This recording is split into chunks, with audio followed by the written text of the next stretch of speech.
Hello students, learning phase in physics में मैं आपका स्वागत करती हूँ। आज हम करने जा रहे हैं equi potential surfaces. Equi potential surfaces क्या होते हैं? कोई भी सरफेस, इक्वी का मतलब होता है इक्वल, पोटेंशियल मीन्स पोटेंशियल। तो इक्वल पोटेंशियल वाले जो सरफेसेस होते हैं हम उनको इक्वी पोटेंशियल सरफेसेस बोलते हैं। कि कोई भी सरफेस, जैसे मेरे पास ये कोई सरफेस है तो इसके हर एक पॉइंट के ऊपर, इसके ऊपर मैं कोई भी पॉइंट ले लूँ तो उसके ऊपर जो पोटेंशियल है अगर वो सेम है, पोटेंशियल की वैल्यू अगर सेम है तो उसको हम इक्वी पोटेंशियल सरफेस बोलते हैं। तो any surface which has same electrostatic potential at every point is called an equi potential surface. उसके बाद हमने प्रॉपर्टीज़ करनी है। प्रॉपर्टीज़ क्या है इक्वी पोटेंशियल सरफेसेस की? तो फर्स्ट प्रॉपर्टी क्या है कि no work is done in moving a test charge over an equipotential surface। कि अगर हमें इक्वी पोटेंशियल सरफेस के ऊपर किसी चार्ज को, जैसे यही कोई सरफेस है, इसके ऊपर मैंने कोई पॉइंट P है, P पॉइंट से मैंने Q पॉइंट तक किसी टेस्ट चार्ज को मूव करना है तो कोई वर्क डन हमें नहीं करना पड़ेगा। क्यों नहीं करना पड़ेगा? क्योंकि हमें पता है जो वर्क डन है, वर्क डन पर यूनिट टेस्ट चार्ज वो V1 minus V2 means difference in potential होता है, पोटेंशियल डिफरेंस के इक्वल होता है। अब क्योंकि इक्वी पोटेंशियल सरफेस है तो on equipotential surface, equi potential surface है, इसमें इट मीन्स पोटेंशियल उस सरफेस के ऊपर सेम होगा। तो अगर पोटेंशियल सेम है, V1 इक्वल टू V2 है, तो ये V1 माइनस V2 ज़ीरो हो जाएगा। तो हमारे पास जो वर्क डन है वो ज़ीरो के इक्वल आ जाएगा। इसका मतलब अगर इक्वी पोटेंशियल सरफेस के ऊपर अगर हमें कोई चार्ज मूव करना है तो कोई वर्क डन हमें नहीं करना पड़ता। सेकेंड प्रॉपर्टी क्या है इसकी? The electric field is always at right angles to the equipotential surface. It means E is always perpendicular to the DL और DR। जो भी आप इक्वी पोटेंशियल सरफेस ले रहे हो, जैसे मैंने अभी बोला कि ये मेरे पास कोई इक्वी पोटेंशियल सरफेस है तो ये इसकी DL जो है साइड है, तो ये इसकी जो DL जो इसका सरफेस है, ये वाला सरफेस, इसके जो है ऐसे परपेंडिकुलर जो है इलेक्ट्रिक फील्ड होगा हमेशा। कैसे होगा? अब हमें पता है जो हमारा वर्क डन है, ये जो वर्क डन है ये किसके इक्वल होता है? ये F डॉट DR या DL कुछ भी ले लो आप, F डॉट DL के इक्वल होता है। तो W is equal to F किसके इक्वल होता है? Q naught E dot DL। जब मैं डॉट प्रोडक्ट हटाऊंगी तो Q naught E DL cos theta आ जाएगा। अब क्योंकि work done equipotential surface पे, ऑन इक्वी पोटेंशियल सरफेस,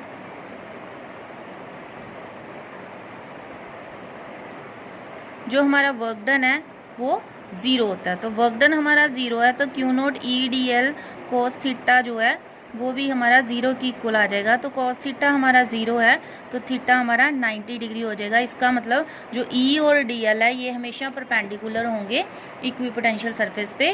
कि जो हमारा इक्वी पोटेंशियल सरफेस है, फॉर एग्जांपल ये जो नोटबुक है ये हमारा इक्वी पोटेंशियल सरफेस है, तो E की जो वैल्यू या तो इस तरह से होगी आउटवर्ड या इनवर्ड, तो हमेशा परपेंडिकुलर टू द सरफेस होगी। ठीक है। और थर्ड इसकी प्रॉपर्टी है equipotential surfaces helps to distinguish region of strong field from those of weak field। तो जो equipotential surface है, equipotential surface helps to distinguish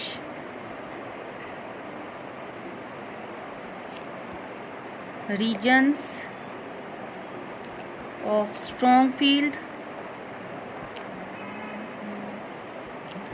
और वीक फील्ड।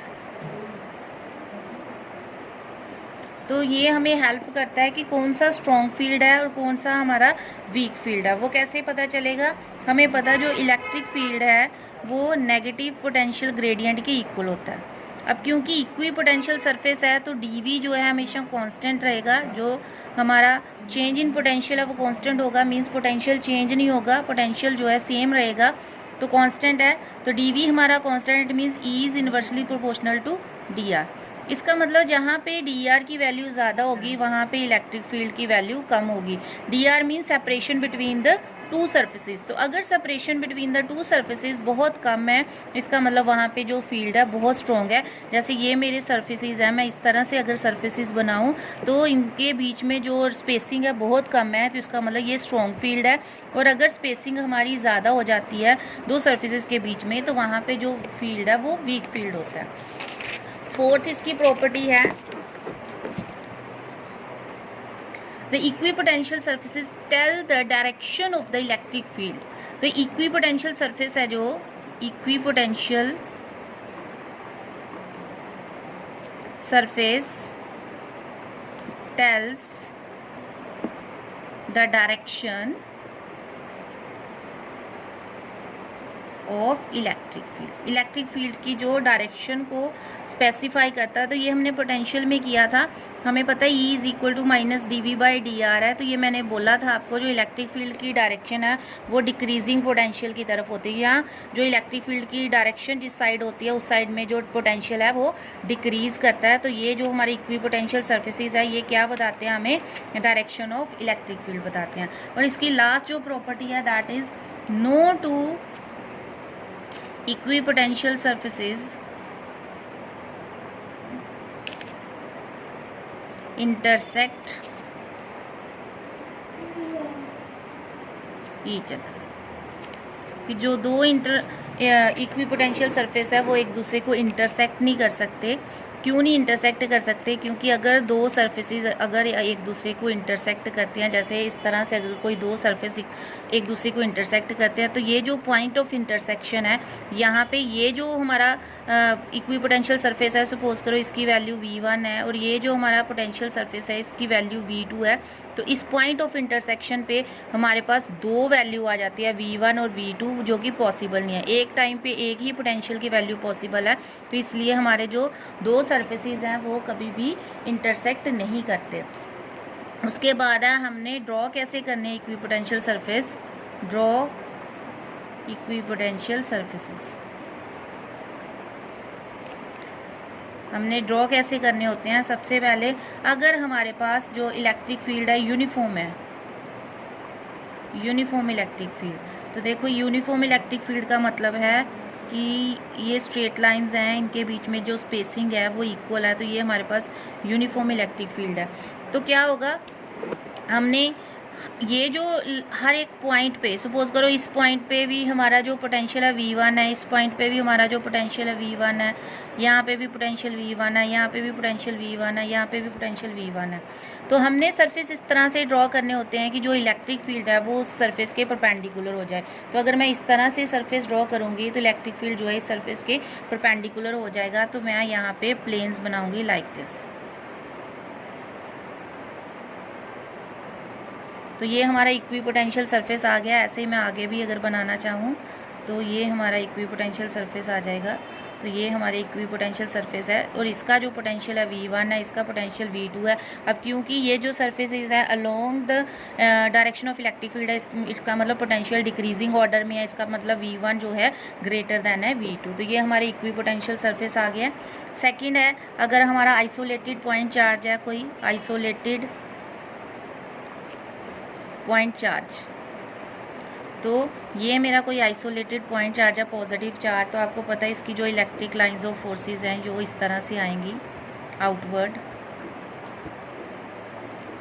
तो ये इसकी इलेक्ट्रिक फील्ड की भी डायरेक्शन है आउटवर्ड, ठीक है। और इसके सेम डिस्टेंस पे हमने पॉइंट लेने हैं। जैसे ये जो मैंने पॉइंट लिया है तो यहाँ पे पोटेंशियल जो सेम है, तो जब हम इसको ज्वाइन करेंगे तो ये हमारा इक्विपोटेंशियल सरफेस बनेगा।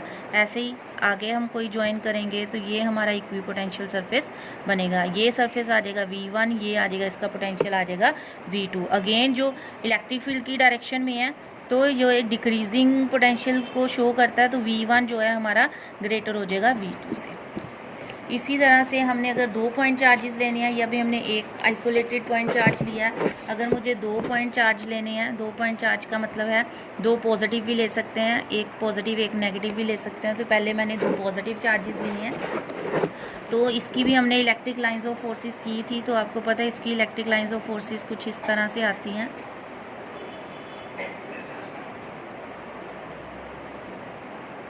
तो ये इसकी इलेक्ट्रिक लाइंस ऑफ फोर्सेस हैं, तो ये इसका इलेक्ट्रिक फील्ड आ जाएगा।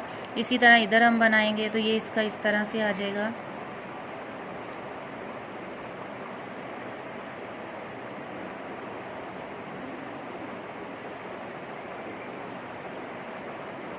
तो ये इसकी इलेक्ट्रिक लाइंस ऑफ फोर्सेस आ गई हैं। थोड़ी और बना देते हैं, तो ये इस तरह से रिपेल करना स्टार्ट कर देगा, इस तरह से इसको रिपेल करेगा। ठीक है, तो अगेन इसके सेम पॉइंट पे अगर हम सेम इक्वल डिस्टेंस पे अगर हम सरफेस ड्रॉ करें तो कुछ इस तरह से इसका इक्विपोटेंशियल सरफेस बनेगा। इधर भी इस तरह से बनेगा। फिर एक और बना लेते हैं, ये भी ऐसे इस तरह से बनेगा। इस साइड भी इस तरह से हम बनाएंगे इक्विपोटेंशियल सरफेस।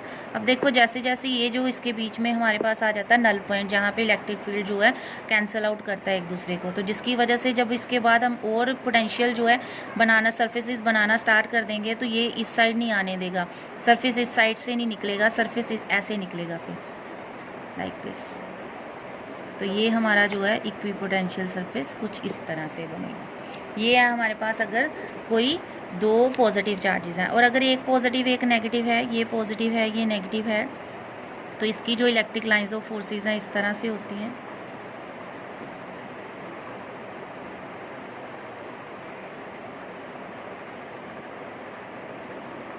Like this.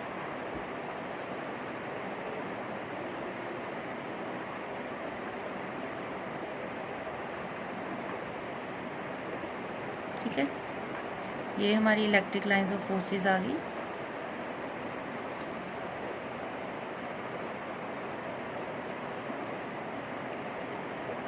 तो इसके भी अगर हमने सरफेसेस बनाने हैं तो इस तरह से हम इसके सर्कल्स बनाएंगे, इसके अराउंड कंसेंट्रिक सर्कल्स बनेंगे। तो ये हमारे इक्विपोटेंशियल सरफेसेस आ गए, सर्कल्स बनेंगे। अब क्योंकि ये एक पॉजिटिव है एक नेगेटिव है, तो इसका जो सर्कल्स है इसी तरह से इंक्रीज़ होते जाएंगे, फिर इस तरह से नहीं बनेगा, ये इसी तरह से बनता जाएगा लाइक दिस। तो ये इसकी इक्विपोटेंशियल सरफेसेस हैं। तो ऐसे आपको ड्रॉ करना आना चाहिए पोटेंशियल सरफेसेस को हमने कैसे ड्रॉ करना है। अगर आपको ये समझ में आ गया टॉपिक तो मेरी वीडियो को लाइक करें, शेयर करें और मेरे चैनल को सब्सक्राइब करें। Thank you.